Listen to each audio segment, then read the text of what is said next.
ठीक है, देखिए रेलवे एनटीपीसी के तहत हमने कल पहला सब्जेक्ट स्टार्ट किया था, वो क्या था? इकोनॉमिक्स स्टार्ट किए थे, जिसके अंतर्गत मैंने सिलेबस पे हमने चर्चा किया हुआ था। और आज हम विधिवत रूप से क्लास स्टार्ट करते हैं। और आज का जो हमारा टॉपिक रहेगा वो रहेगा राष्ट्रीय आय, नेशनल इनकम। ठीक है, देखिए जब भी आप देखेंगे उत्पादन होगा, कोई भी चीज़ की उत्पादन होगा तो सीधी सी बात है खर्च होगा, और खर्च होगा तो सीधी सी बात है आय बढ़ेगी। ठीक है, इतना तो पता है ना सबको, ये सारी चीज़ें मैंने आपको कल बता दिया था। तो जब हम बात करेंगे, सबसे पहला जो टॉपिक है वो है राष्ट्रीय आय। ये लगभग 3 क्लास लगेगा इसमें, और इसको हम कंप्लीट करेंगे राष्ट्रीय आय को। नेशनल इनकम, देखिए इसके अंतर्गत हम 3 चीज़ें पढ़ने वाले हैं। राष्ट्रीय आय के अंतर्गत हम 3 चीज़ें पढ़ने वाले हैं। वो 3 चीज़ें क्या क्या है वो हम देख लेते हैं। सबसे पहली चीज़ है कि राष्ट्रीय आय से संबंधित जो आप जानते हो, जैसे मैंने आपको लास्ट क्लास में भी बताया था, जैसे जीडीपी हो गया है ना, ये सभी चीज़ बताया था। तो राष्ट्रीय आय से संबंधित अवधारणा या कॉन्सेप्ट ऑफ नेशनल इनकम,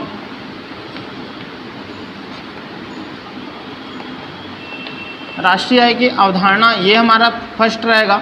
हम इसी के अंदर जो है राष्ट्रीय आय की अवधारणा के अंतर्गत हम पढ़ने वाले हैं जीडीपी, इसी के अंदर हम पढ़ने वाले हैं जीएनपी, इसी के अंदर हम पढ़ने वाले हैं एनएनपी, और इसी में पढ़ने वाले हैं प्रति व्यक्ति आय, पर पर्सन कैपिटा या प्रति व्यक्ति आय, ये हम इसमें पढ़ने वाले हैं। दूसरा हम पढ़ने वाले हैं राष्ट्रीय आय से संबंधित तथ्य। राष्ट्रीय आय से संबंधित तथ्य, आप बोल सकते हो कि राष्ट्रीय आय से जो है गणना कौन करता है, किस प्रकार से करता है, ये सभी चीज़ें हम जो है दूसरे टॉपिक में पढ़ने वाले हैं। और तीसरा टॉपिक हम जो पढ़ेंगे वो ये पढ़ेंगे कि राष्ट्रीय आय की जो है गणना करने की विधियाँ कौन कौन सी हैं और किस प्रकार से किया जाता है, ये सभी चीज़ें हम जो है वो तीसरे टॉपिक में स्टार्ट करेंगे। ठीक है, तो ये जो बातें मैंने ऊपर में लिखी राष्ट्रीय आय, नेशनल इनकम के बारे में, तो 3 हमारे मेन टॉपिक रहेंगे। राष्ट्रीय आय की अवधारणा, राष्ट्रीय आय से संबंधित तथ्य और गणना की विधियाँ। जब आप रेलवे की बात करते हैं, रेलवे एनटीपीसी की बात करते हैं, तो हर साल इससे 1 से 2 क्वेश्चन आपको जरूर मिलेंगे। तो इन 3 दिन के क्लास में आपको 1-2 क्वेश्चन आपको जरूर बनने वाले हैं। ठीक है, ये तो बात हुई रेलवे की। लेकिन अगर आप कोई और दूसरे एग्जाम दिलाते हैं जिसमें नंबर ऑफ क्वेश्चन जीएस के ज़्यादा रहते हैं, वहाँ पर ज़्यादा संभावना होती है। इसमें जो है सिर्फ और सिर्फ 40 नंबर का है, जिसमें सभी के सभी इंक्लूडेड हैं। तो यहाँ पे कम नंबर्स के सब चीज़ आते हैं, तो पढ़ना तो सबको पड़ेगा। ठीक है, तो चलिए स्टार्ट करते हैं। हम शुरू में पढ़ते हैं हम जीडीपी का अगर हम बात करेंगे तो ग्रॉस डोमेस्टिक प्रोडक्ट, हिंदी में इसी को बोलते हैं क्या? सकल घरेलू उत्पाद, इसको हिंदी में बोलते हैं। ठीक है, इसके जो परिभाषा है वो हर बुक में वही रहता है, हर नोट्स में वही रहता है। लोग परिभाषा को रटते हैं, बट जब इकोनॉमिक्स पढ़ते हैं तो उनका जब आप कॉन्सेप्ट पकड़ लोगे तो कभी लाइफ में नहीं भूलोगे। इकोनॉमिक्स एकदम बढ़िया सब्जेक्ट है, इनके जो हर लाइन को अगर आप समझोगे तो अच्छा कॉन्सेप्ट रहते हैं इकोनॉमिक्स में। जैसे अगर मैं इसकी परिभाषा की बात करता हूँ, ठीक है, इसकी परिभाषा देखिए, एक वर्ष के अंदर या 1 वर्ष में आप लिख सकते हो, 1 वर्ष में देश के सीमा के अंदर, 1 वर्ष में देश के सीमा के अंदर उत्पादित होने वाली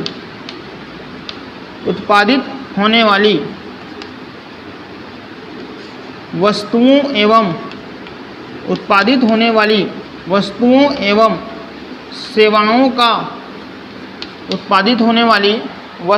एवं सेवाओं का मौद्रिक मूल्य, ये आपको जीडीपी की परिभाषा बताता है। जीडीपी आए दिन आप जो है समाचार पत्रों में, न्यूज़ में आपने ये सब के बारे में आप हमेशा सुनते रहते हो। क्या चीज़ें होती हैं वो मैं आपको अभी बताने वाला हूँ। आपकी परिभाषा यहाँ पे लिखा हुआ है कि एक वर्ष में देश के सीमा के अंदर उत्पादित होने वाली वस्तुओं एवं सेवाओं का मौद्रिक मूल्य। इनकी हर एक जो वर्ड लिखा हुआ है उनके अंदर, एक वर्ड के अंदर जाएंगे। पहली चीज़ें, सबसे चलिए इसमें मैं एक और चीज़ बताना चाहूँगा, वो ये बताता हूँ हमारे देश के अंदर संसाधन, हमारे देश में जो है अगर हम संसाधन की बात करेंगे तो 3 प्रकार के संसाधन हमारे देश में अवेलेबल होते हैं। कितने प्रकार के? 3 प्रकार। पहला संसाधन जो होता है वो होता है प्राकृतिक संसाधन।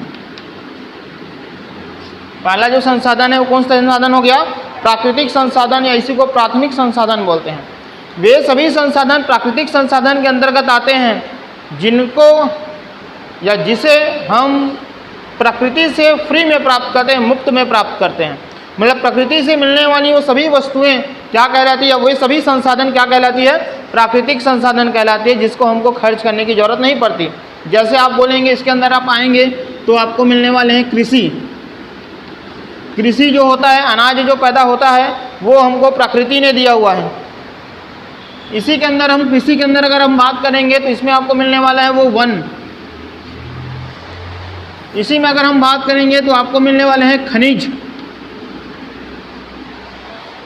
इसी में अगर हम बात करेंगे तो आपको मिलने वाले हैं मछली, आपका फेवरेट।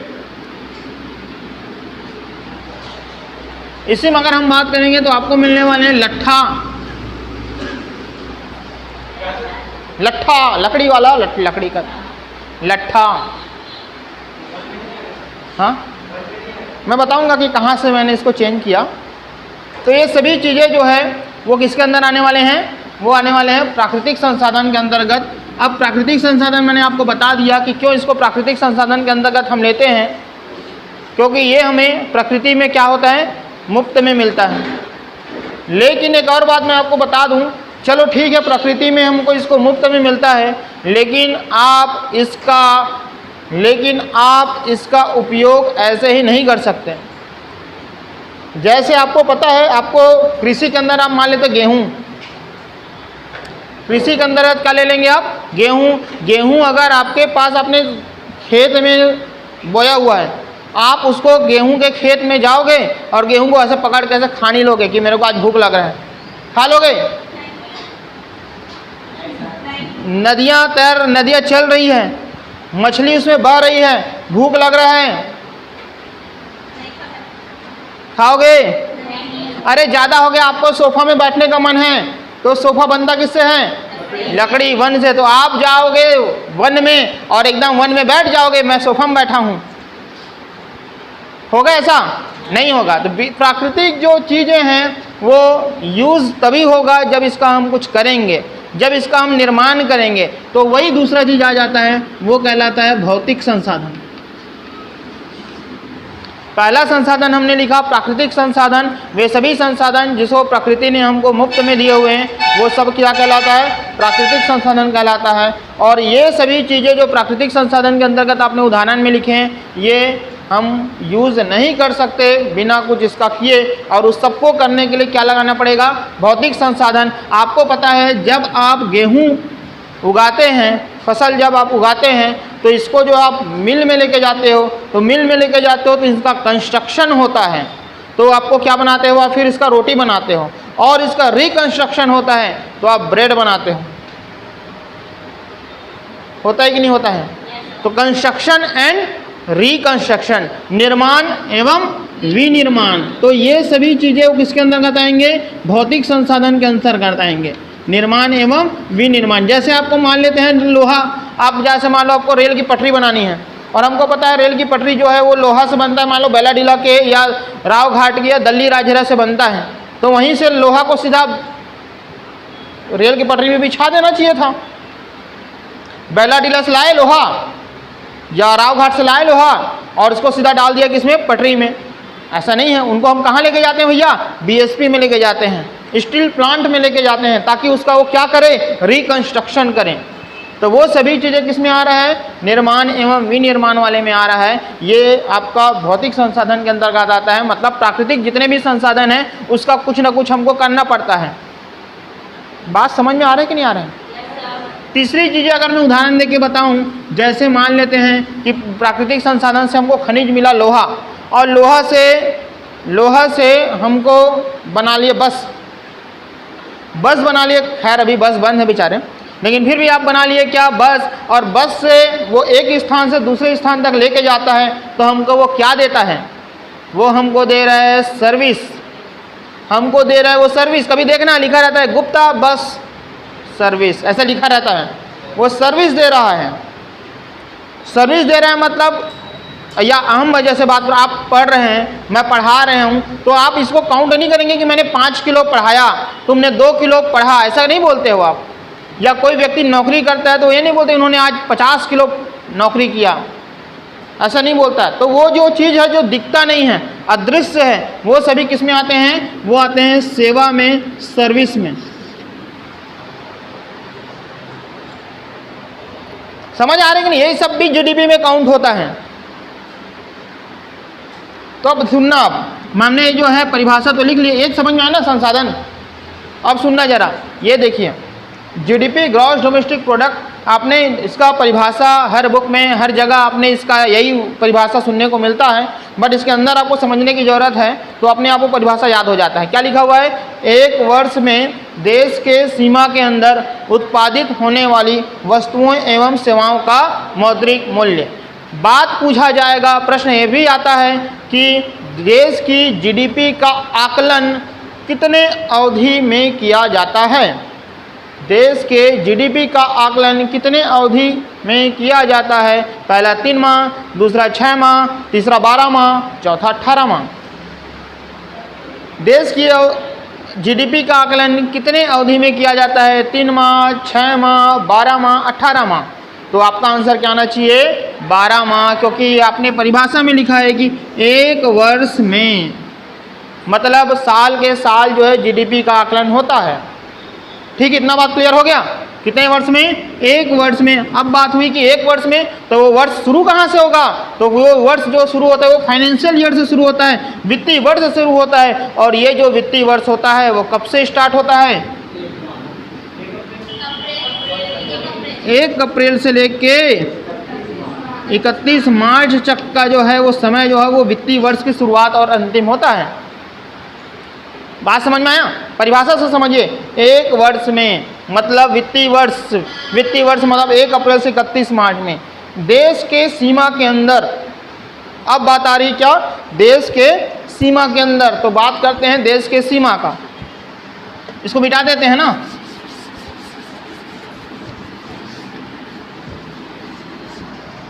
देखो यह है कौन? हमारा प्यारा, मान लो मैं उसको ऊपर का नहीं बना रहा हूँ, आप मान लीजिए हमारा प्यारा क्या है? ये भारत। अब देखिए ध्यान से सुनना,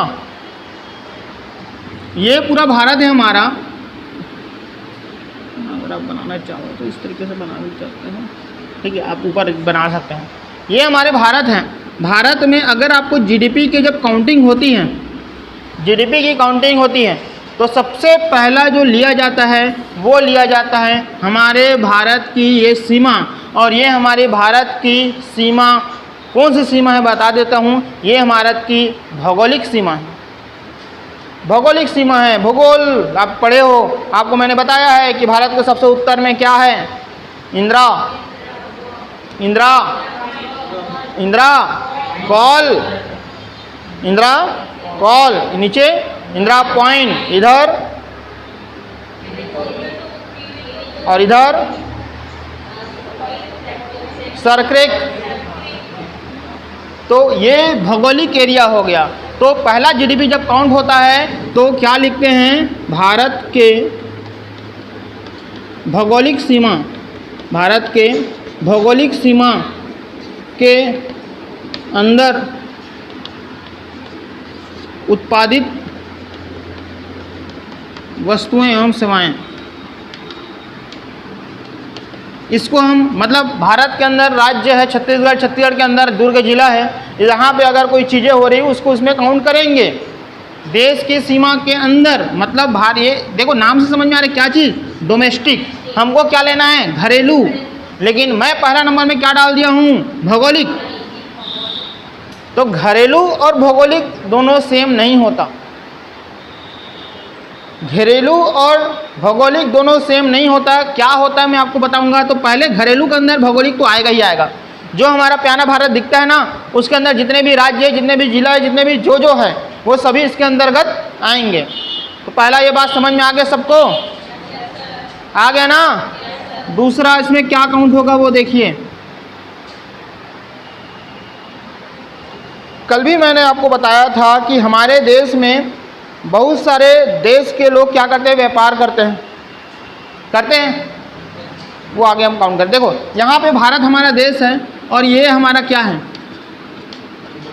यहाँ पे क्या रहता है, समुद्र है ना, है कि नहीं है समुद्र। और आपको पता है समुद्र में हमारे बहुत सारे मछुआरे भाई लोग जो है जाते हैं क्या करने, एक तो मछली का जो है काम करते हैं, केकड़ा का भी काम करते हैं, और नहीं तो यहाँ पे आपको पता होगा यहाँ पे पेट्रोलियम चीज़ें भी मिलता है, बॉम्बे है आप जानते हो। लेकिन वो हमारे देश की सीमा में नहीं है, देखो हमारे भौगोलिक सीमा पे, वो इधर हो गया। तो जो मछुआरा भाई साहब ने जो मछली जो पकड़ा है, उनसे जो उनको आय मिला है, क्या वो हमारे देश के जीडीपी में काउंट होना चाहिए कि नहीं होना चाहिए।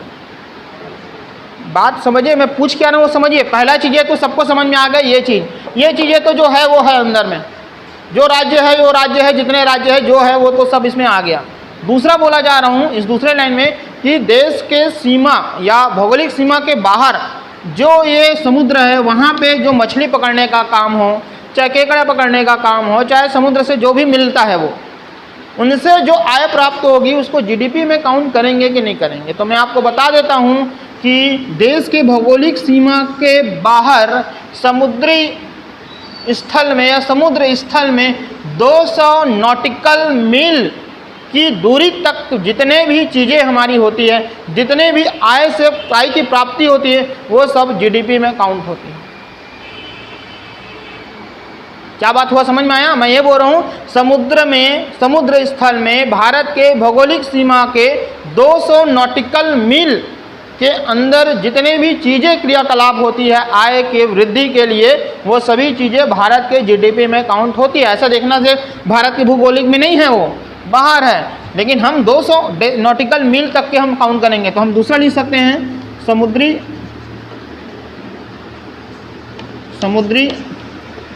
सीमा के 200 नॉटिकल मील में क्या लिखेंगे, उत्पादित वस्तुएं एवं सेवाएं।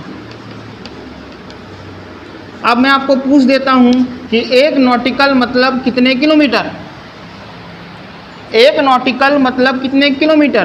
तो आपको मैं बता देता हूं, एक नॉटिकल में 1.8 किलोमीटर होता है, एक नॉटिकल में 1.8 किलोमीटर होता है। तो ये दूसरा चीज़ें भी आपका कंप्लीट हो गया जी। ये दो चीज़ हो गया जीडीपी में काउंट करने वाले। तीसरा चीज़ लेते हैं, देखिए तीसरा चीज़ क्या ले सकते हैं।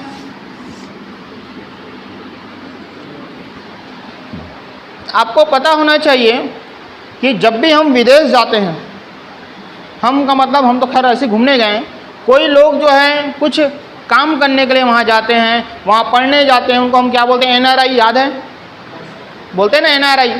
तो एनआरआई जाते हैं या विदेशों में बसते हैं, उन लोगों का सबसे प्यारा दोस्त कौन होता है, वो इंडियन एम्बेसी मतलब भारतीय दूतावास। आपको अक्सर दूरदर्शन पे या और कहीं आपको ऐड में मिल जाएगा। मैंने कल भी बताया था, क्या नहीं बताया था, मैं आपको बता रहा हूँ कि न्यूज़ में और ये सब चीज़ में ये बात आती ही ज़रूर है कि आप जब भी विदेश जाओ तो आपका सबसे प्यारा दोस्त जो होता है वो होता है भारतीय दूतावास। मतलब आपको अगर विदेश में आप गए हो, आपको कोई परेशानी हो गई तो आप फ़ोन करके अपने गांव के सरपंच को बोलोगे ना, बोला ये प्रॉब्लम है करके, सॉल्यूशन नहीं होने वाला। कितना भी पावरफुल होगा आपका सरपंच ना, फिर भी नहीं हो पाएगा, और होगा भी ना तो लग जाएगा कईयों समय। क्योंकि सरपंच कितना भी बड़ा पावर हो भैया, विदेश मंत्रालय उसको भेजना है वो चीज़ को, समझ रहे हो ना। एक्सटर्नल मिनिस्ट्री जो है इस चीज़ को देखता है। इसके लिए फिर क्या बनाया गया, दूतावास। हर देश में हर देश का दूतावास होता है। भारत में भी अमेरिका का दूतावास है, कनाडा का दूतावास है, पाकिस्तान का दूतावास है, श्रीलंका का दूतावास है, चाइना का दूतावास है, सब दूतावास है। उसी तरीके से भारत का दूतावास हर देश में उपस्थित है। मतलब आप गए हो वहाँ पे, कहाँ पे, अगर मान लो चाइना गए हो, आपको कोई परेशानी हो रही है तो आप सीधा किससे संपर्क करोगे, वहाँ दूतावास। अरे दूतावास मतलब उनको संधि विच्छेद करो ना, दूत का आवास, आपका दूत है वो काम उसका वही है। बात जो दूतावास होता है उनका काम यही है कि जो हमारे नागरिक गए हुए हैं उनको जो है सुख सुविधा या जो भी है उनको मदद करना, जो भी चीज़ की हेल्प है। और दूसरा ये कि क्या हमारे देश के खिलाफ कोई षड्यंत्र तो नहीं हो रहा है उस पर्टिकुलर देश में। मान लो चाइना, अगर मान लो भारतीय दूतावास है तो वो भारतीय दूतावास वही देखता है कि चाइना वाले कोई हमारे भारत देश के खिलाफ कोई आपराधिक या कोई षड्यंत्र तो नहीं रच रहा है। तो मैं आपको बता देता हूँ कि क्या होता है। आप बताइए, जब दूतावास जब भी खोला जाता है या जो भी दूतावास होता है उसमें जो उपस्थित होता है अधिकारी और कर्मचारी, आप जानते हो दूतावास में उच्चायुक्त होते हैं, हाई कमिश्नर और राजदूत होते हैं, गाड़ी वाला। वाह ज्योति बोले हाँ करके, ज्योति किरण बोलना चाहिए। राजदूत गाड़ी वाला नहीं होता। देखिए उच्चायुक्त होता है एक, और एक होता है राजदूत। पाकिस्तान में अगर कोई हमारा प्रमुख व्यक्ति वहाँ पे दूतावास में, उसको बोलते हैं उच्चायुक्त। ब्रिटेन में है उसको बोलते हैं उच्चायुक्त। ब्रिटेन का भारत में उसको बोलते हैं उच्चायुक्त। पाकिस्तान का भारत में उसको बोलते हैं उच्चायुक्त। लेकिन अमेरिका का भारत में उसको बोलते हैं क्या, राजदूत। अमेरिका का भारत में, भारत का अमेरिका में है तो उनको बोलता है राजदूत। ये वर्ड सुनना कभी कभी आपको सुनने को मिलेगा ये चीज़, उच्चायुक्त। तो ये किसमें उच्चायुक्त किसमें राजदूत बोलते हैं, तो जो देश राष्ट्रमंडल देशों से संबंधित रहता है ना, राष्ट्रमंडल खेल भी होता है, आपको पता होगा राष्ट्रमंडल खेल, तो उसमें जो सदस्य होते हैं उनके बीच जो होता है उनको बोलते हैं उच्चायुक्त। और जो बाहर वाले रहते हैं उनको बोलते हैं राजदूत। अरे समझ रहे हो कि नहीं क्या बताना चाह रहा हूँ मैं। तो ये बताओ, जो उच्चायुक्त की नियुक्ति जो होता है वो कौन करता है। जैसे मान लो अमेरिका में भारतीय राजदूत की नियुक्ति करना है, वो कौन करेगा, भारत सरकार करेगा कि अमेरिका के सरकार करेगा, भारत सरकार करेगा। वहाँ के कर्मचारियों की नियुक्ति कौन करेगा, भारत सरकार। अब ये बताओ, दूतावास खोल के बैठा तो एक ही आदमी थोड़ा रहेगा। आपने बजरंगी भाईजान मूवी देखा होगा, उसमें जब सलमान खान जाते हैं किसको, हाँ जो भी है बच्ची को जब जाते हैं तो बहुत सारे लोग भी रहते होंगे, वो दिखाता है कि नहीं दिखाता मेरे को याद नहीं आ रहा है, बट दूतावास में जाते इतने बड़े ऑफिस रहते हैं तो वहाँ के जितने भी कर्मचारी जो रहते हैं उनको नियुक्ति होना चाहिए, उनका वेतन देना है, वो कौन करेगा, भारत सरकार देगा यहाँ के लिए अगर बाहर में है तो वो सभी चीज़ें हमारी जीडीपी में काउंट होती है। मतलब ये हमारी भारत है, इस भारत के बाहर अगर मान लेते हैं भारतीय दूतावास जो भी हैं, जो जिस देश में भारतीय दूतावास है तो उन सभी दूतावास में जो भी वस्तु एवं सेवाएं उत्पादित हो रही है वो सभी चीज़ें हमारी जीडीपी में काउंट होगी। अमेरिका में भी है तो भी, चाइना में भी है तो भी, पाकिस्तान में है तो भी। तो तीसरा हमारा जो पॉइंट हो जाता है वो हो जाता है कि विदेशों में क्या भारतीय दूतावास द्वारा उत्पादित वस्तुओं एवं सेवाएं। समझ आ रहा है मैं क्या बताना चाह रहा हूँ। चौथा नंबर पे आप देखिए, आप मान लेते हैं कि आप सफ़र करना चाहते हैं, ये आपका कोच्चि से आप श्रीलंका जाना चाहते हो, या आप ये केरला से जापान जाना चाहते हो। किसके थ्रू जाना चाहते हो, एरोप्लेन के थ्रू, हवाई जहाज के थ्रू जाना चाहते हो आप लोग। अरे हाँ तो बोल दो कम से कम, बाकी देखेंगे कभी जाना होगा तो टूर वहीं का देख लेंगे कभी, ठीक है। ऐसे भी कोरोना फैला हुआ है, ठीक है। तो मैं ये बोल रहा हूँ कि अगर आपको जो है जाना है श्रीलंका या आपको जाना है जापान, जो भी देश जाना है, मैंने श्रीलंका बोल दिया, ठीक है।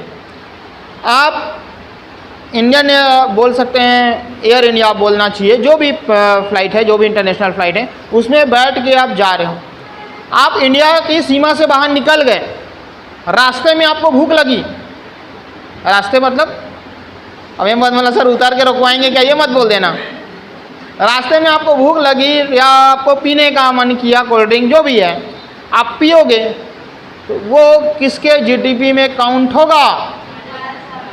भारत की सीमा से निकल गए हो, मैं एक और बात बता रहा हूँ, भारत की सीमा से आप निकल गए हो, आप जा रहे हो श्रीलंका और आपको लगी है भूख, तो भूख लगी है तो भाई कि श्रीलंका जा तो मैं नहीं खाऊं, तो ऐसा तो हो ही नहीं सकता, खाओगे ना कुछ, तो किसके जीडीपी में काउंट होगा? वो भारत सरकार के जीडीपी में काउंट होगा। याद रखना, जब भी हवाई जहाज से आप सफ़र करोगे, है ना, तो सुनो जरा, जब आप भारत कोई भी जब फ्लाइट से आप सफ़र करते हो तो पहले से ये डिसाइडेड रहता है कि आपका जो है खर्च कितना हो सकता है।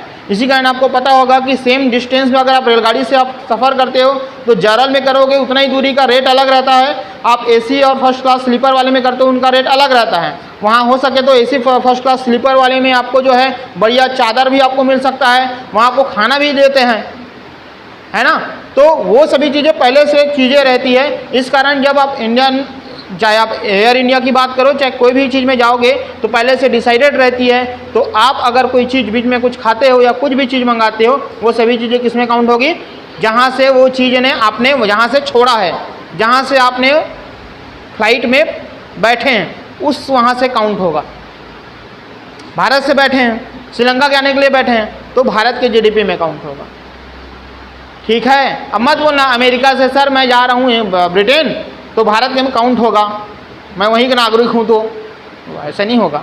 वो अमेरिका से निकले हो ब्रिटेन के लिए तो अमेरिका में काउंट होगा, अमेरिका के लिए। ठीक है, तो चौथा हम क्या ले सकते हैं कि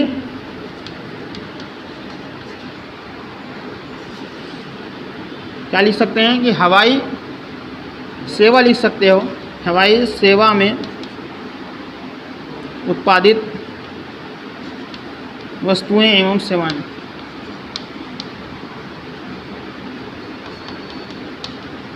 तो ये सभी चीज़ें किस में आएगी?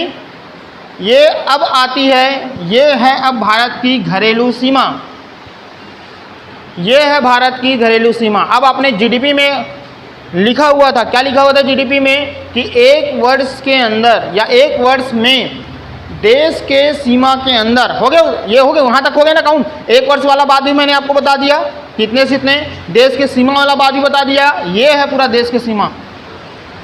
उत्पादित होने वाली वस्तुओं एवं सेवाओं, वो भी मैंने बता दिया। संसाधन में बताया ना कौन कौन वस्तु और सेवाएं उसमें आता है। मौद्रिक मूल्य, मौद्रिक मूल्य का मतलब ये हुआ कि उस समय उसका रेट क्या है। मौद्रिक मूल्य का मतलब क्या हुआ? उस समय उसका रेट क्या है। आप जानते हो आज से आप 10 साल पहले कोई गाड़ी खरीदे होगे, 10 साल पहले अगर आपने कोई गाड़ी अगर मान लो 75,000 में खरीदे होगे, तो आज उस गाड़ी का रेट 75,000 नहीं है, नहीं होता। अरे धीरे धीरे समय के साथ रुपयों का अवमूल्यन हो रहा है, उसका मूल्य का वैल्यू घट रहा है। जानते हो पहले 100 रुपये में जाते थे तो आपको एक थैला में बाजार में पूरा भर के आप मार्केट से आ जाते थे। अभी आप 100 रुपये में एक आप थैला, आपको थैला भी नहीं पॉलीथीन में आपको 100 रुपये का सामान आ जाएगा। 1 किलो लो टमाटर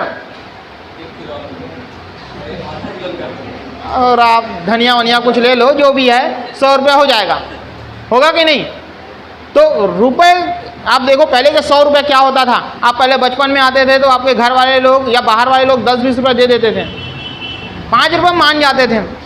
आजकल बच्चे भी 5 रुपये नहीं मानते। सबसे मिनिमम तो आजकल 5 रुपये हो गए वैसा लग रहा है, 1 रुपया तो बात ही छोड़ो। हाँ कि ना यार, तुम लोग बस देखते बस हो।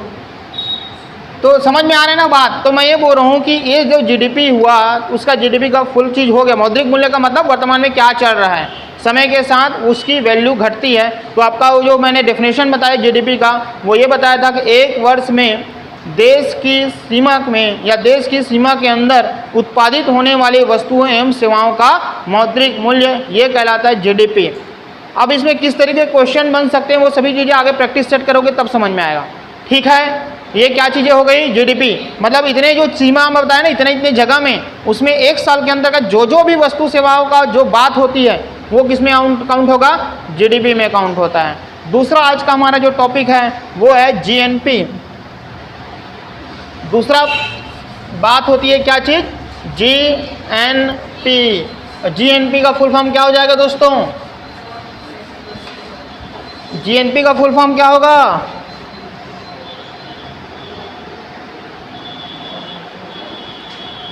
दूसरा नंबर का हमारा टॉपिक है वो है जीएनपी। क्या हो जाएगा, ग्रॉस नेशनल प्रोडक्ट। सबसे पहला चीज़ तो आपको ग्रॉस ही पता होना चाहिए। ग्रॉस ग्रॉस बार बार लिख रहे हैं, इसका हिंदी मतलब पता है, सकल होता है ना, हिंदी में तो सकल होता है। सकल, वाह, घरेलू वाले राष्ट्रीय उत्पाद, वो था सकल घरेलू उत्पाद, ये है सकल राष्ट्र। सबसे पहले चीज़ तो ये आप लोग थोड़ा देख लो यार, ग्रॉस ग्रॉस बाद में बोल रहे हैं, ये ग्रास होता क्या है वो आप देख लीजिए। सुनो जरा, ये है ग्रॉस और ये है नेट। आगे पढ़ोगे एनएनपी। एनएनपी मतलब नेट नेशनल प्रोडक्ट और ये है ग्रॉस नेशनल प्रोडक्ट। देखो, आपने आपके घर के लिए मंगाए हुए हो चावल, क्या मंगाए हो, चावल। चावल की बोरी में मंगाए हो चावल, उसमें लिखा रहेगा नेट 25 किलो, नेट 30 किलो। उसका मतलब यह है कि उस जो आपने वस्तु खरीदा है, जो मूल वस्तु आपने क्या खरीदा है, चावल। चावल, बोरी नहीं खरीदे हो आपने चावल खरीदे हो। आपने दुकान वाले से क्या मांगे हो, चावल मांगे हो, वो उसने बोरी में दिया है, लेकिन आपका मूल वस्तु क्या है, चावल। तो जो नेट 25 किलो लिखे हो, इसका ये मतलब हुआ कि आपका जो मूल वस्तु है वो 25 किलो का है। एक्स्ट्रा जो हो सकता है वो क्या चीज़ का है, बोरी का है।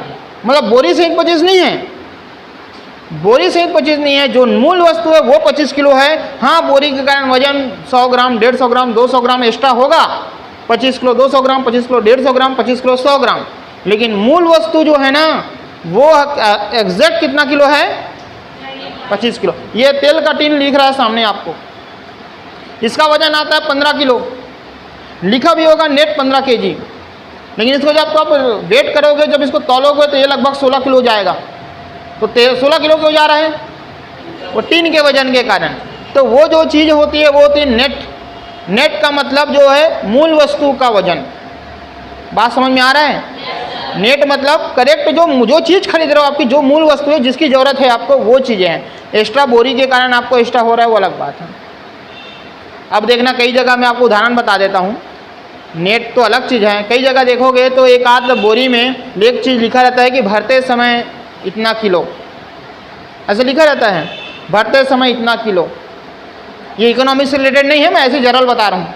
भरते समय इतना किलो लिखा रहता है, क्यों लिखा रहता होगा, ताकि रास्ते में कोई चोरी कर ले, हम नहीं जानते ऐसा। ये इकोनॉमिक्स से रिलेटेड नहीं है, इन दोनों से रिलेटेड भी नहीं है, मैं ऐसे बोल रहा हूँ। भरते समय 15 किलो, 20 किलो, 25 किलो ऐसा लिखा रहता है, क्यों ऐसा लिखा रहता होगा, कोई तो बताओ। मेरा प्रश्न समझ में आ रहा है कि नहीं आ रहा है? मेरा प्रश्न ये है कि ये जो तेल का टीन है उसमें 15 किलो नेट करके लिखा रहता है, शक्कर में नेट लिखा रहता है, चावल में नेट लिखा रहता है, सब में नेट लिखा रहता है। कुछ जगह में भरते समय ऐसा लिखा रहता है, भरते समय 25 किलो, भरते समय 25 किलो। कारण क्यों? क्योंकि कुछ जो वस्तुएं होती है वो समय के साथ उसकी वजन कम होती है, सूखती है। आप मुर्रा देखना, पोहा देखना, आप नहीं में आप देखोगे, लहसुन देखो, लहसुन जब वहाँ से निकलती है तो उनका वजन जो भी वो लिखा रहेगा भैया, भरते समय हमने जब तौला तो इतना किलो था। अब तुम उसको 2 महीना घर में रखोगे और उसको तौल को देखोगे तो दुकान वाले को जाके नहीं बोलना कि आपने तो इतना किलो दिया, क्योंकि उस समय के साथ क्या होता है, वो सूखता है ना, वो तो उसका वजन कम होता है ना, पता है ना आपको। इस कारण जो चीज़ें ऐसे आता है उसमें उन्होंने लिखा रहता है भरते समय, वो इससे रिलेटेड नहीं है जी। इसमें मत ढूंढते रहोगे कहाँ सूख रहा है सर करके। तो ये बात हुआ, पहले मैंने क्या बताया, नेट। और दूसरा चीज़ आप देखो, आपने कभी आपने एक चीज़ सुना होगा, सुना तो नहीं होगा, देखे होंगे,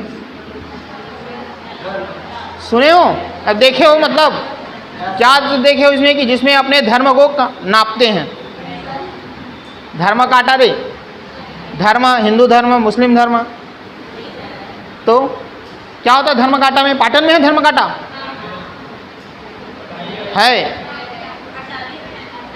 है यार।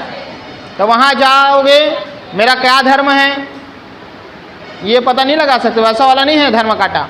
धर्म काटा में क्या होता है, बहुत सारी या बहुत ज़्यादा मात्रा में या ट्रक, इन सभी चीज़ों का क्या होता है वहाँ पे वेट होता है, वजन मापते हैं, होता है ऐसे। अब वहाँ पे होता क्या फंडा वो देखिए। नेट में मैंने आपको बोला था कि जो मूल वस्तु है उसका वजन होता है अब बहुत बड़ा ट्रक है जिसमें बहुत सारी सीमेंट की बोरियां हैं, उसको वजन कराना है। तो कोई व्यक्ति फिर से सीमेंट की बोरी को खाली करके उसको डालेगा, फिर वहाँ से तौला के फिर से उसको ट्रक में डालेगा, ऐसे नहीं होता। सीधा का सीधा धर्म काटा जब में जाता है ना, तो सीधा सीधा ट्रक घुसता है, और ट्रक सीधा सीधा घुसता है तो ट्रक जब का वजन होता है तो ट्रक के अंदर मूल वस्तु होता है उसका भी वजन होता है, ट्रक के अंदर उपस्थित ड्राइवर उसका भी वजन होता है, ट्रक के अंदर उपस्थित कौन और होता है, हेल्प करने वाला, वो कंडक्टर रही, हेल्पर, अरे कंडक्टर हेल्पर, उनका भी वजन होता है। ट्रक के अंदर उपस्थित बाल्टी उसका भी वजन होता है, ट्रक के अंदर उपस्थित गैस चूल्हा उनका भी वजन होता है, ट्रक के अंदर उपस्थित कपड़े उसका भी वजन होता है, ट्रक के उपस्थित और कुछ भी तंबाकू, गुटखा, बीड़ी जो भी होगा उस सब चीज़ का वजन हो जाता है, वहाँ पे उसको निकालते नहीं हैं। तो वो जो चीज़ क्या चीज़ है वो ग्रॉस है, नेट नहीं है, वो ग्रॉस है, ये ऐसे ही नापा जाता है। और इसी में बहुत सारी बोलना चाहिए क्या होता है, घोटाला भी होता है घोटाला। स्टेपनी आप जानते हो ना, उनका बड़ा स्टेपनी आता है, बहुत वजन होता है। स्टेपनी जानते हो ना रे, चक्का, वो बहुत वजन का होता है, वो लोग बड़ा खतरनाक हैं। जब वजन कराना होता है ना, उसके पहले वो लोग जो है किसी दुकान में छोड़ देंगे या रास्ते में छोड़ देंगे, उसका वजन छोड़ दिए, स्टेपनी को वजन कराएं, कुछ देर बाद फिर वो स्टेपनी को उसमें डालेंगे और जितना स्टेपनी के वजन का जो सामान है, अनाज है, गेहूँ है, उसको निकाल लेंगे और उसको आने वाले गांव में भेज। बाल्टी खाली नहीं रहेगा, उसमें पानी भर दिए रहेंगे वजन के समय। जब कब वजन होता है, जब धर्म काटा में वजन होता है। अगले बार में वो उतना जितना बाल्टी में जो पानी भरा है उसको खाली कर देंगे और उतने का फिर से गेहूँ निकाल लेंगे, वो ग्रॉस होता है। और नेट मतलब नेट समझ गए ना, तो ये ग्रॉस और नेट में आपको मैं बताऊंगा, ठीक है। तो देखिए, और एक और बात बता रहा हूँ, जो हम जीडीपी और ये सब चीज़ पढ़ रहे हैं ना, ये ग्रॉस ही है। ग्रॉस से सही चीज़ का वैल्यू पता नहीं चल पाता। ये जो मैं इसको बताया ना, ये जी बता रहा हूँ, इसका मतलब ये ग्रॉस है, सिर्फ अनुमान है आप बोल सकते हो, क्योंकि सही चीज़ें तो आज तक पता ही नहीं चल पाया। लोग अपनी कमाई जो है छुपाते हैं ना, इसका, तो इस कारण ये सब ग्रॉस है, ये सब ग्रॉस है इसी कारण। तो बात हम कर रहे हैं क्या, जीएनपी। तो दो चीज़ें आपको समझना चाहिए, जीडीपी और जीएनपी में क्या अंतर है। देखो दोस्तों, सुन लो थोड़ा सा। जीडीपी बोलता है कि जो तुम उत्पादन कर रहे हो, जो तुम आय अर्जित कर रहे हो, वो कहाँ कर रहे हो, वो चीज़ें अगर आप बता रहे हो तो वो जीडीपी हुआ। और जीएनपी पूछता है कि ये जो तुम कर रहे हो वो किसके द्वारा कर रहे हो, तो वो जीएनपी होता है। अगर आप कहाँ कर रहे हो बोलेगा तो देश के घरेलू सीमा के अंदर कर रहे हो, मतलब वो किस में काउंट होगा, जीडीपी में। किसके मतलब कहाँ, बाहर की, यहाँ मतलब कहाँ से, मतलब वही हुआ ना, कहाँ का उत्तर ढूंढोगे तो यही तो मिलेगा ना, या तो यहाँ मिलेगा तो वहाँ मिलेगा, किसके, तब वहाँ पे बात होता है किसके। तो यहाँ पे आप देखेंगे जीएनपी, नाम समझ में आ रहा है, राष्ट्रीय, और राष्ट्रीय मतलब बताइए हमारे देश के नागरिक, हमारे भारत देश के नागरिक। आप बताइए, अमेरिका का व्यक्ति अगर भारत में भी रहता होगा, मान लो, उनको बोलूँगा तुम्हारे राष्ट्रीयता क्या है, तो क्या बोलेगा वो, अमेरिकन बोलेगा ना, वो थोड़ा बोलेगा कि मेरे देश प्रेम मेरे भारत के साथ, ऐसा नहीं बोलेगा वो। आप भी कहीं बाहर चले जाओगे तो आपकी राष्ट्रीयता, भले 3 महीने 10 महीने कितने महीने के लिए आप श्रीलंका चले जाओ घूमने के लिए, म्यांमार चले जाओ, कहीं भी चले जाओ, स्विट्जरलैंड चले जाओ, आपकी राष्ट्रीयता, आपकी देश प्रेम किसके लिए रहेगी, भारत के लिए रहेगी, इंडिया के लिए रहेगी ना, ऐसे ही। तो ये जो चीज़ें पूछ रहा है वो किसके लिए पूछ रहा है, राष्ट्रीय मतलब वो किसके लिए है। इसमें काउंट कैसे होता है वो देखिए, ये हमारा भारत देश, और भारत देश में आप जानते हो कि बहुत सारी विदेशी कंपनी यहाँ पे निवेश करती है, बहुत सारी कंपनियाँ हमारे देश के अंदर से पैसा अर्जित करती है, जानते हो ना।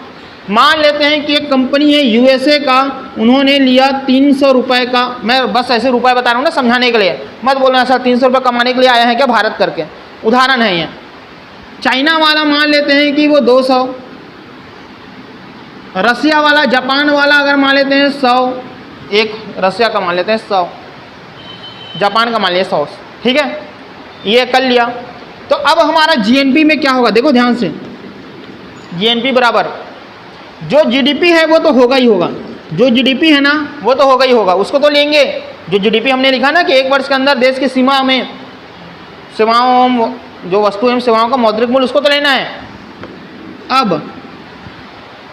अब ये लोग जो आ रहे हैं वो लोग विदेशी हैं, ये लोग कौन है, विदेशी हैं, जो हमारे देश में क्या कर रहे हैं, निवेश कर रहे हैं, हमारे देश से वो लोग पैसा अर्जित कर रहे हैं। तो इन लोगों के पैसे को हमको हटाना है, क्योंकि जीडीपी में बोला गया था कहाँ, तो ये लोग थे यहाँ, तो हमने इसको जीडीपी में लिए थे। ये जो विदेशी है ना वो हमारे देश के अंदर कर रहे हैं ना, तो इसको हमने काउंट किया था अपने में, क्योंकि जीडीपी बोलता है कहाँ, तो ये लोग हमारे यहाँ कर रहे थे, तो इनका हमने काउंट किया था। लेकिन जब हम जीएनपी की बात कर रहे हैं तो ये लोग हमारे देश के नहीं हैं, ये भारत के देश, इनकी राष्ट्रीयता भारतीय नहीं है, तो हम इसको हटा देंगे। समझ आ रहे हैं, इनको हम लोग हटा देंगे जो विदेशी हैं। विदेशी कितने हैं, 300, 200, 100, 600 रुपये को हमको हटाना पड़ेगा। लेकिन सिर्फ ऐसा ही नहीं है कि विदेशी लोग हमारे देश में आते हैं, हमारे भारतीय कंपनियां भी बाहर विदेश में जाते हैं। आपको पता होगा रिलायंस, पता होगा विप्रो, पता होगा टाटा, ये लोग भी विदेश में जाते हैं, तो वो लोग भी विदेश में जाके कमा के आएंगे। विदेश में रिलायंस वाला गया, बोला मैं 500 रुपये कमा के लाऊंगा, टाटा वाला गया वो बोलेगा मैं 200 कमा के आऊँगा, अरे विप्रो वाला बोलेगा मैं कितना कमा दूँ, 150 रुपये कमा दूँ। लेकिन इन जो चीज़ें जो मैंने आपने टाटा बोला, रिलायंस का बोला, विप्रो को बोला, उसको उस समय मैंने जीडीपी में काउंट नहीं किया था। भारत में वो लोग किए थे, उसको काउंट किए थे भाई, क्योंकि देश की सीमा के अंदर था। अगर ये लोग बाहर जाके कर रहे हैं, उनको हमने जीडीपी में काउंट नहीं किया था, लेकिन अब जीएनपी में काउंट करेंगे, क्योंकि जीएनपी मतलब राष्ट्रीय वाला, राष्ट्रीय मतलब वो किसके द्वारा, वो भारत के नागरिक के द्वारा है, तो वो भारत के नागरिक है जो बाहर में कमा रहे हैं, तो उसको हमारे देश के अंदर हम उसको काउंट करेंगे। तो काउंट करेंगे तो बताइए, जीडीपी तो लेना था, अब हमको इसको भी लेना है, जो भारतीय विदेश से भी अर्जित कर रहे हैं उसको लेना है ना, और उसमें फिर हम हटाना किसको है, जो विदेशी भारत में कर उनको हटाना है। मतलब आप बोल सकते हो plus x minus m. X मतलब मैं क्या ले लेता हूँ, एक्स मतलब क्या ले सकते हैं, भारतीय जो विदेशों से अर्जित आय, सीधा मैं लिख देता हूँ ऐसे ना, और एम आपका क्या हो गया, विदेशी जो भारत में या भारत से अर्जित आय। बात समझ में आया कि नहीं है, ये बताओ, बात आया कि नहीं समझ में, पहले बताओ, आया ना ये चीज़।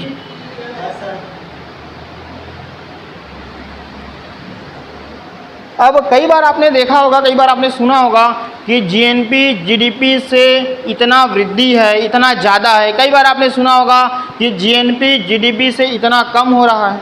तो कम ज़्यादा कहाँ से होता है वो आप देखिए, देखो ध्यान से। पहले जो जीडीपी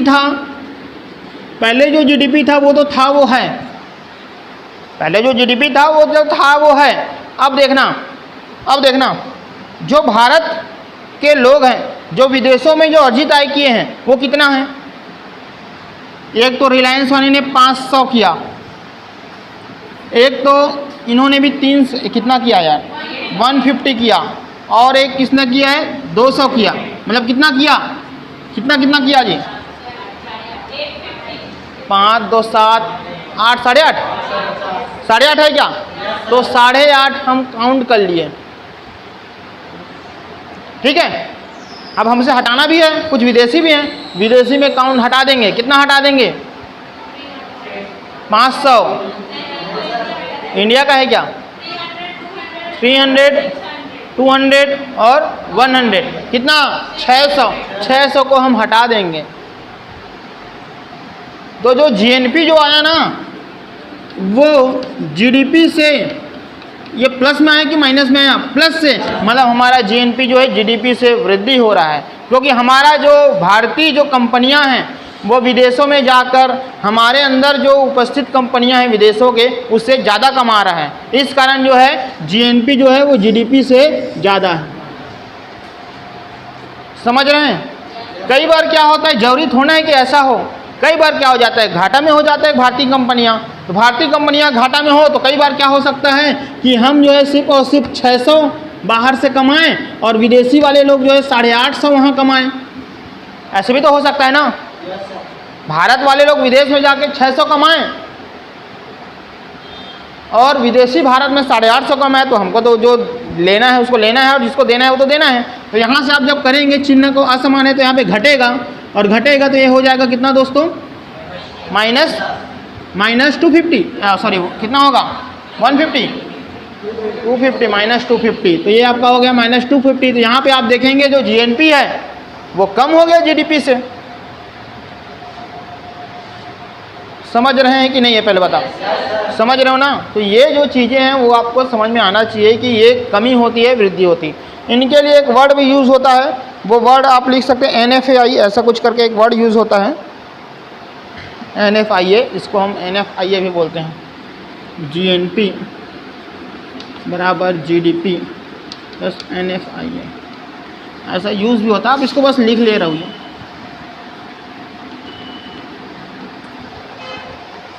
ठीक है जी यहाँ तक? चलिए अब थोड़ा सा लास्ट एक चीज़ देख लेते हैं। अगला देखते हैं मूल्यह्रास। मूल्यह्रास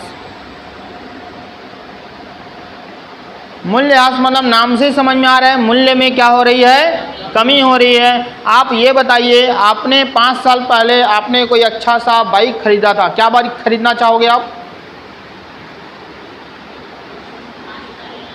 कौन सा सूरज? बुलेट? 5 साल पहले? ठीक है, 5 साल पहले इन्होंने बुलेट खरीदा था, कितने में खरीदे? 1 लाख। ज़्यादा बोलना, चलो ठीक है, इन्होंने 5 साल पहले 1 लाख में बुलेट खरीदा था। 5 साल आज हो गया है, क्या इसके गाड़ी का मूल्य 1 लाख होगा? समय के साथ मूल्य में क्या हो जाती है? कमी आ जाती है, मतलब उसके घिसावट होती है, गिरावट होती है। चक्का, इनके गाड़ी का पहिया का टायर, जो आप बोल सकते हो टायर जो है वो घिसते जाता है। और वो ऐसे नहीं कि वो एक दिन में घिसा है, उन 5 सालों में रगड़ रगड़ के इन्होंने जो चलाया है ना, उसके कारण ये जो है घिसा हुआ है। कैसे? तो ये जो 5 साल में इन्होंने जो है चलाया, इसके कारण इनके मूल्य में क्या हुई है? कमी हुई है। तो उसकी समय के साथ वैल्यू कम होती है। आपने एक पंखा, मान लो आपने 5 साल पहले आपने 1000 रुपये में लगाया था, 5 साल में वो खराब हो गया, तो आप बोलोगे कि मेरी औसतन मूल्यह्रास कितना है हर साल का? तो कैसे पता चलेगा? तो मूल्यह्रास बराबर आप करेंगे उनका जो मूल्य है वो और जो अवधि है वो। इसका मतलब 1000 रुपये का जो पंखा आपने लिया था, 5 साल में आप ख़त्म कर दिए इसको, मतलब पर ईयर आपका कितने रुपए का खर्चा हो रहा था? पंखे में 200 रुपये का, 200 रुपये का मूल्य ह्रास हो रहा था। मतलब आप ये भी बोल सकते हो, अगला हमारा जो टॉपिक है वो NNP। क्या है? NNP मतलब नेट नेशनल प्रोडक्ट, इसका हिंदी होगा शुद्ध राष्ट्रीय आय। ये सही मापन है भैया, सही मापन ये है नेट, शुद्ध राष्ट्रीय आय। समझ रहे हैं? तो शुद्ध राष्ट्रीय आय में क्या होगा? तो NNP बराबर जो हमारा GNP है ना, ग्रॉस नेशनल प्रोडक्ट, इनमें से जो मूल्यह्रास हो रहा है उसको हम हटा देंगे। जानते हो मैंने जो है उदाहरण दिया था धर्म काटा, धर्म काटा, जो भी बोलो उसका। तो जो मालिक होता है ना, जहाँ पे पहुँचाया जाता है, उनको भी पता है कि ऐसी चीज़ें होती है, रास्ते में ये चीज़ें होती है, इस कारण वो भी जो है ना थोड़ा सा गुना भाग वो भी करता है। आप कोई चीज़, जो भी बिजनेस वाला होगा उनको पता होगा कि आप कोई चीज़ खरीदते हो, 50 किलो का आप मान लो कोई चावल की बोरी आप लाते हो, मंगाते हो बाहर से, तो वो जो दुकान वाला है वो 50 किलो के हिसाब से अपने आप को काउंट नहीं करता, क्योंकि उनको पता है कि लाते लाते बम्बू मारते मारते लोग निकाल लेते हैं। इस कारण जो है काउंट करते समय वो ये करता है कि भैया वजन 48, 49 इतना है, उस हिसाब से फिर वो काउंट करके वो फिर वो चिल्लर रेट निकालता है। तो वो नेट है, नेट नेशनल प्रोडक्ट।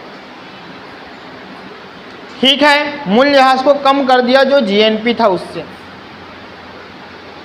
क्लियर है? तो आज के क्लास के लिए इतना ही। इसके आगे का जो चीज़ है वो हम कल पढ़ेंगे। ये लगभग 3 से 4 क्लास में ये हमारा राष्ट्रीय आय नेशनल इनकम में कंप्लीट हो जाएगा। ठीक है, चलिए ठीक।